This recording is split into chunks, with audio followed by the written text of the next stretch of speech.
مولانا فضل الرحمان صرف ایک شخصیت نہیں، ایک نام نہیں، ایک عام مولوی نہیں، خدا کی قسم ہم مدحسرام مولوی نہیں ہے، صرف پاکستانیوں کے قائد نہیں بلکہ قائد ملت اسلامیہ ہیں۔ رحمان صاحب دامت برکاتہم العالیہ صرف جمعیت علماء اسلام پاکستان کے قائد نہیں ہیں، وہ عالم اسلام کے قائد ہیں۔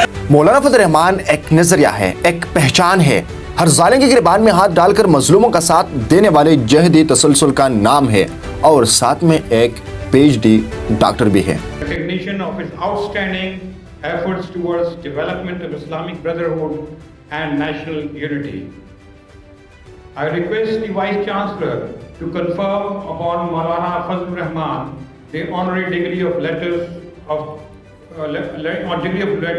honoris causa.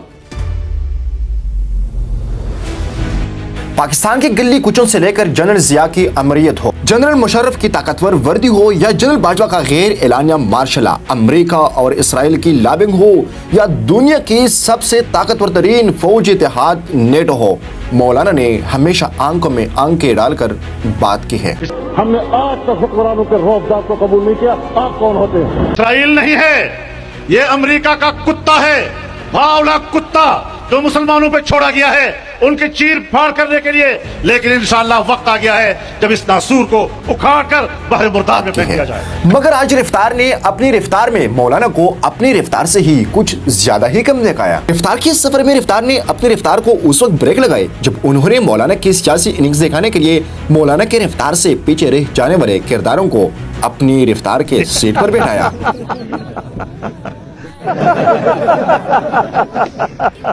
میرے بھائی، آپ کی رفتار بس یہی تک تھی۔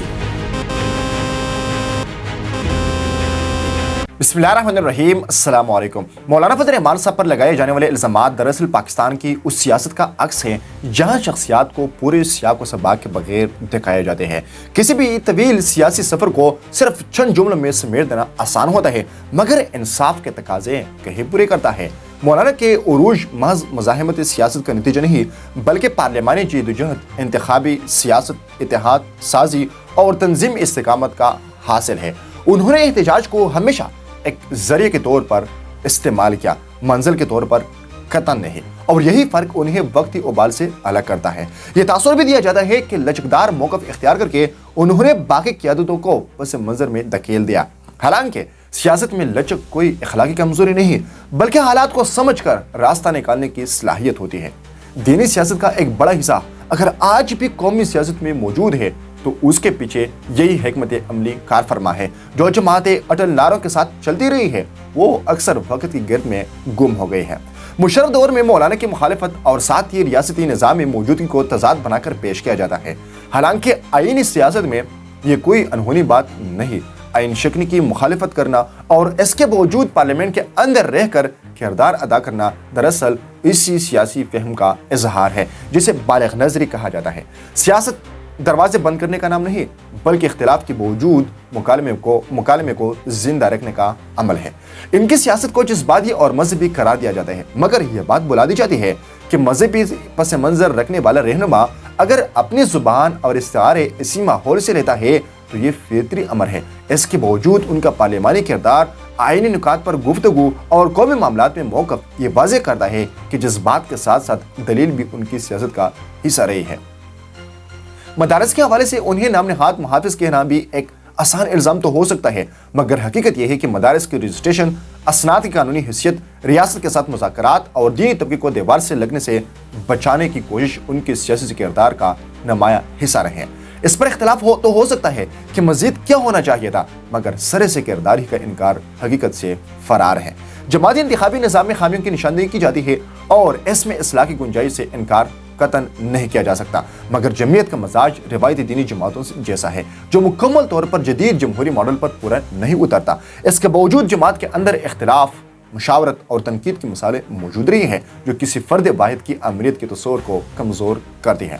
خاندانی سیاست کا الزام بھی اکثر دہرایا جاتا ہے۔ پاکستانی سیاست میں یہ رجحان عمومی ہے اور ایسے صرف ایک شخصیت تک محدود کرنا یا مولانا فضل الرحمان کے کردار پر کچڑ اچالنا یہ دیانتدارانہ تجزیہ ہرگز نہیں ہو سکتا۔ اگر کوئی فرد عوامی تائید اور انتخابی عمل کے ذریعے آگے آتا ہے تو محض رشتہ اس کی نااہلی کا ثبوت نہیں بن جاتا۔ سیاست میں اصل فیصلہ بہرحال عوام ہی کرتے ہیں۔ یہی کہا جاتا ہے کہ پرانی دوست رخصت ہو گئے اور چاپلوسی باقی رہ گئے، مگر سیاست میں رفاقت مستقل نہیں ہوتی، اختلافات جنم لیتے ہیں، راستے جدا ہوتے ہیں، اور بعض اوقات وہی لوگ نئے کرداروں میں سامنے بھی آ جاتے ہیں۔ ایسے محض اخلاقی زوال کا نام دینا سیاسی فطرت کو نہ سمجھنے کے مترادف سمجھا جائے گا۔ ملاقاتوں اور ضیافتوں پر پیسے لینے جیسے الزامات اگر ثبوت کے بغیر ہوں تو وہ محض کردار کشی بن کر رہ جاتی ہے۔ سنجیدہ سیاست الزام سے نہیں، دلیل اور شواہد سے سمجھی جاتی ہے۔ یہ تاثر بھی دیا جاتا ہے کہ مولانا ایک طرف اسٹیبلشمنٹ اور دوسری طرف عمران خان کے درمیان کھڑے ہیں، حالانکہ ان کی سیاست کا مطالعہ بتاتا ہے کہ انہوں نے طاقت کے ہر مرکز سے اپنے وقت پر اختلاف کیا۔ عمران خان سے مخالفت کسی پوشیدہ اشارے کا نتیجہ نہیں، بلکہ طرز حکمرانی، پارلیمانی رویے اور سیاسی اصولوں پر اصولی اختلاف کا اظہار تھی۔ اب جب نون لیگ اور پیپلز پارٹی اسٹیبلشمنٹ کی گود میں بیٹھی ہے تو اس پر نقد بھی ایسی اصولوں کا موقف اظہار کرتی ہے۔ سیاست میں بسا اوقات دو شروں میں سے کون سا شر کم درجے کا ہوتا ہے، اسی شر کا انتخاب کرنا پڑتا ہے۔ سیاست میں بسا اوقات دو شروں میں سے کون سا شر کم درجے کا ہے، اس کو اختیار کرنا ہوتا ہے تاکہ بڑے شر سے بچ سکے، جبکہ عام لوگ آئیڈیل ماڈل کو سامنے رکھ کر اس پر تنقید کرتے ہیں۔ یہ ضمیری حقائق سے ناواقفیت کی دلیل ہوتی ہے۔ مولانا صاحب کی سیاست پر 7 لوگ ہی تنقید کرتے رہتے ہیں۔ شکریہ۔